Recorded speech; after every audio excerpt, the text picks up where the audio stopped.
Hi everyone, welcome to my new vlog or book review vlog. Anyways, I'm going to have a bunch of different topics that I'm going to be talking about. But today I'm going to be doing a book review on Treasure Island by Robert Louis Stevenson. I'm involved in two local book clubs with two different groups of friends. So one of them is called Delectable Reads and the other one is the Signature Literary Society. So this one was done with my Signature Literary Society buddies, and Robert Louis Stevenson published this in, I believe, is 1882. Forgive me if I'm a year or two off. And this was published in a series of children's magazines. Hence, the protagonist is 12 years old. But try not to give out too many spoiler alerts, and I will give you my 5-star or 1 to 5-star review at the end. So let's get to it. So I am Leah Lindeman, author, historical fiction author of the Canadian Reminiscence series, and I'll be putting my links down below in the bio descriptive area where you can check that out. But for now, we're going to be talking about Treasure Island. So first thing I want to say was, this is a classic full of pop cultural references. Yeah, you would never think so. No, Robert Louis Stevenson never time traveled, and no, it wasn't intentional. But Treasure Island, pirates, you can kind of see where I'm going here. The big Pirates of the Caribbean franchise that I grew up on in my teens. And then before that was Treasure Planet from Walt Disney.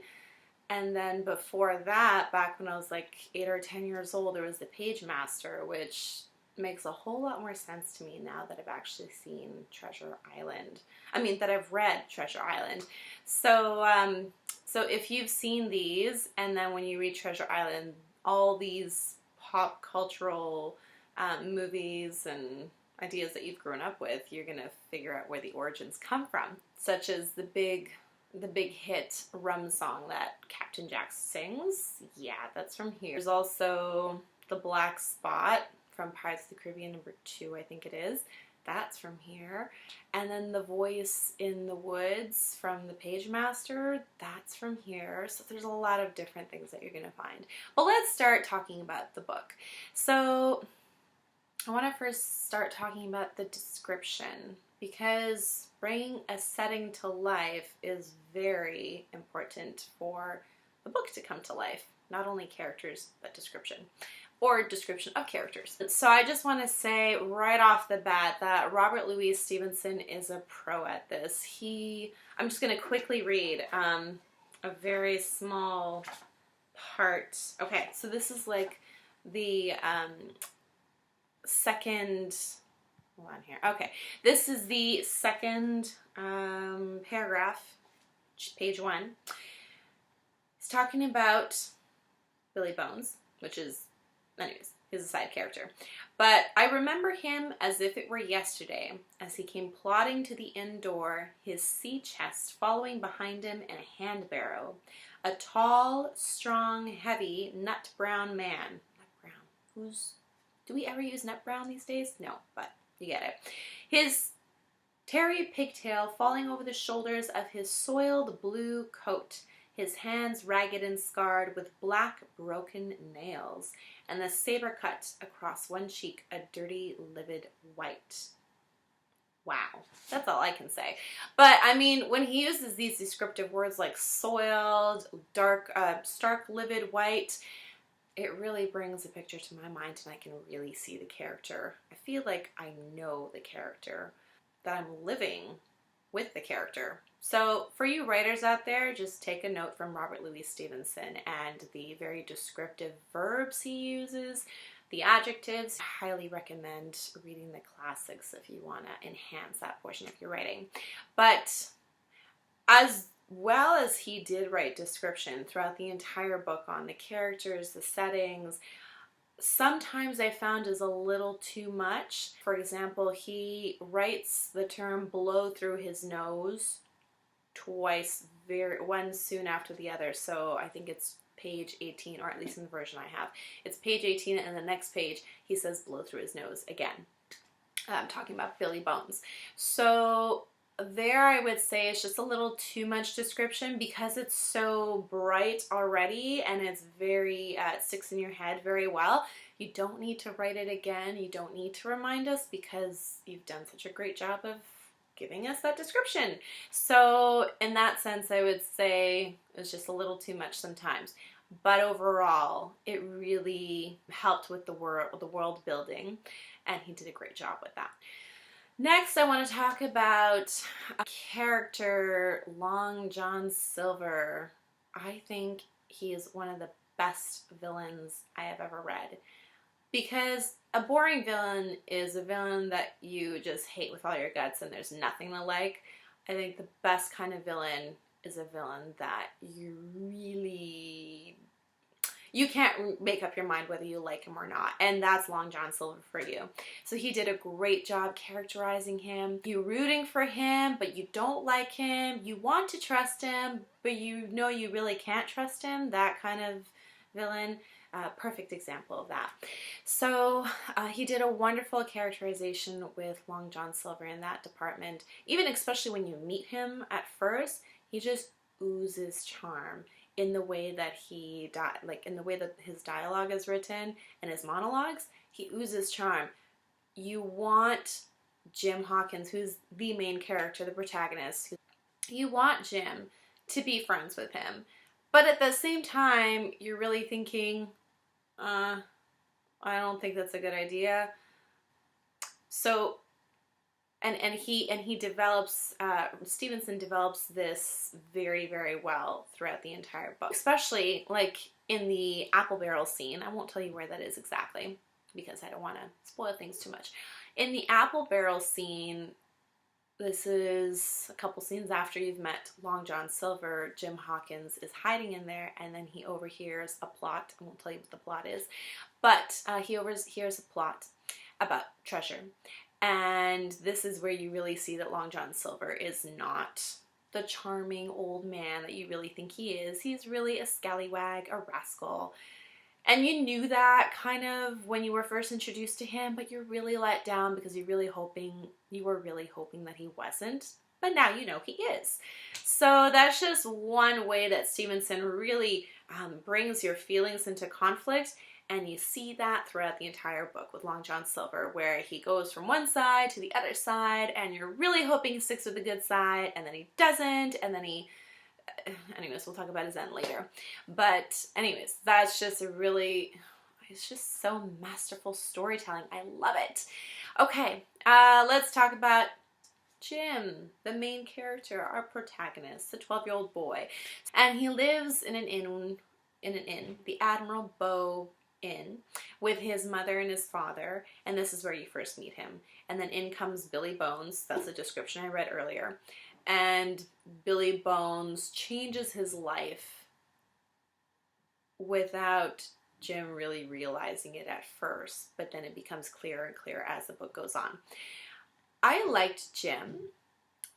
I thought at the beginning he was a little blah. I wasn't too drawn to him, but as the story goes on, he's got a lot of gut and gumption, and it reminds me of my childhood when I didn't overthink things so much. And as an adult, you start to tend doing that. And although Jim is not stupid, you can see that very clearly in the book, but he's got gut and instinct and gumption, and I really liked his character for that. But you kind of only see that evolving towards the middle and the end, so I guess that is kind of good characterization, but as I said, his character was kind of blah, so just stick with him. And the Doctor and the Captain, I think they were great supporting characters, very colorful, and you liked them right away. You wanted to root for them, you wanted to support them, so very good job there on the supporting characters. Oh yes, I wanted to talk about Pew.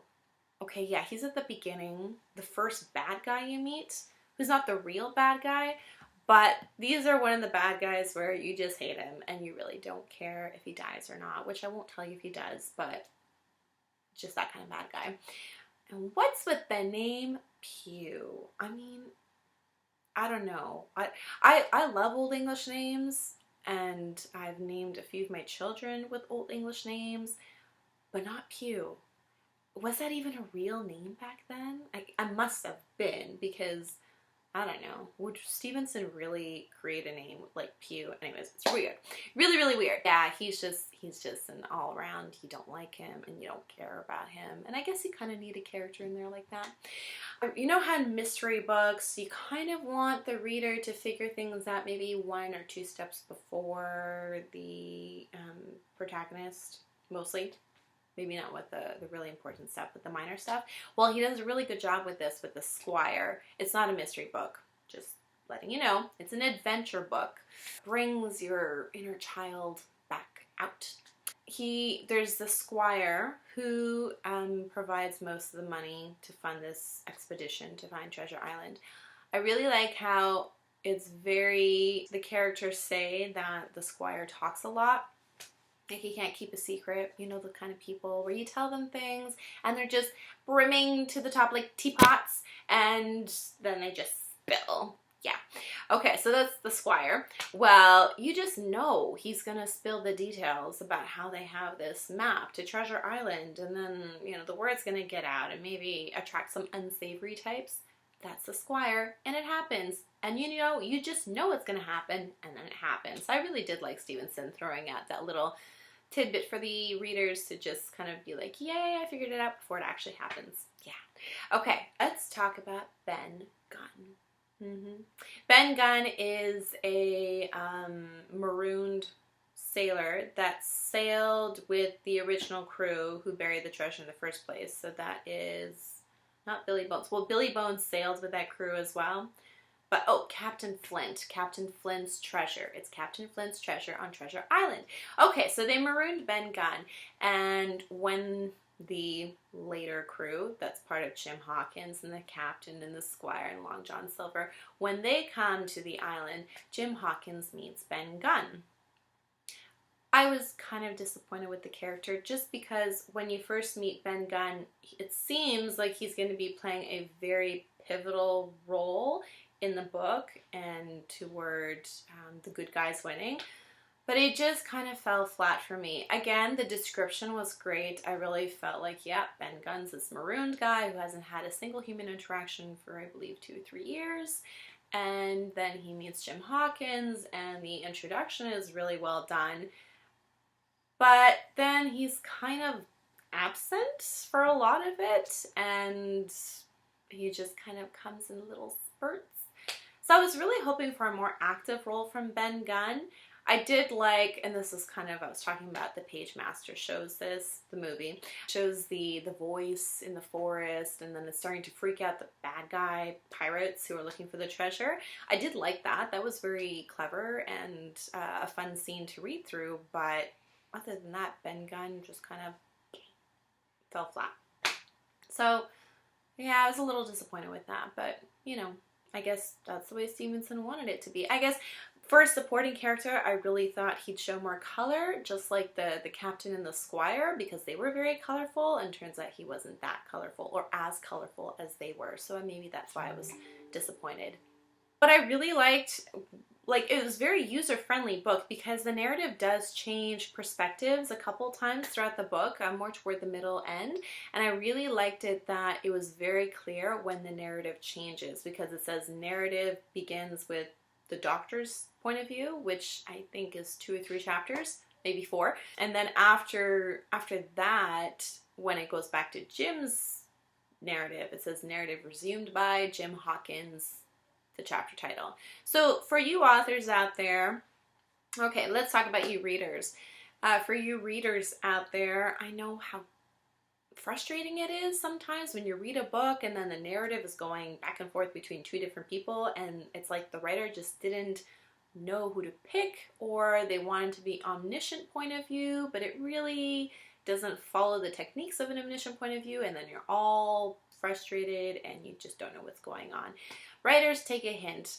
Make it obvious that the narrative is switching from one character to the next, like Stevenson did. He actually wrote it out in the title. Now, obviously, if you're writing a contemporary book, you're not going to say narrative begun by or narrative resumed by, because we don't really talk that way these days. So if you're going for contemporary feel, not smart to do, but write it in a way, or I've seen books where it shows, you know, chapter number, and then under the chapter number it has the person's narrative, and then stick with it through the chapter.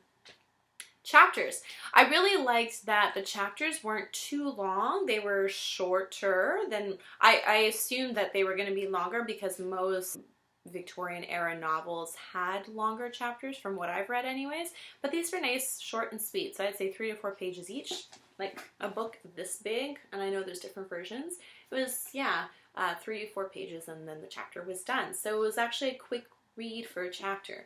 And I know you may be hesitant to pick it up because of the Old English. Well, first let me tell you, Old English is actually indiscernible. It's not Old English, it's more, not even Middle English. Well, it's definitely not Old English. Anyway, the English is definitely older than what you're used to. And yes, there were even some terms, I'm a huge classic buff. I love the classics. There were even some terms that I couldn't really muddle through, but you get the gist of it. It's written well enough that you do understand the full picture. Maybe not the little dots of it. And then, and the whole piratey language, that was even more complicated. And I'm just wondering, did he actually make up the way that the pirates talk, or is that how pirates really talked back then? I'm gonna go with my second assumption, but who knows. Characters ends. I don't know, should I spoil this for you or not? I'm gonna go with not. Okay, I'm not gonna spoil it for you because it really is a good read, and you need to read it till the end to really get the full picture and truly enjoy it for what it is. All I have to say is that the characters ends, which she does succinctly tell you what they are, they're good endings. They really fit well with the characters. Even Ben Gunn, who I didn't really particularly care for, his ending suited him perfectly and made sense. And I'm not saying he's dead, but, you know, just the end of his character's arc in this book. Long John Silver's ending was just right over the top fabulous. He really worked with his switching sides and what's he gonna do next. It worked really well with not the indecisiveness, but just you just didn't know what was gonna happen. The unknown.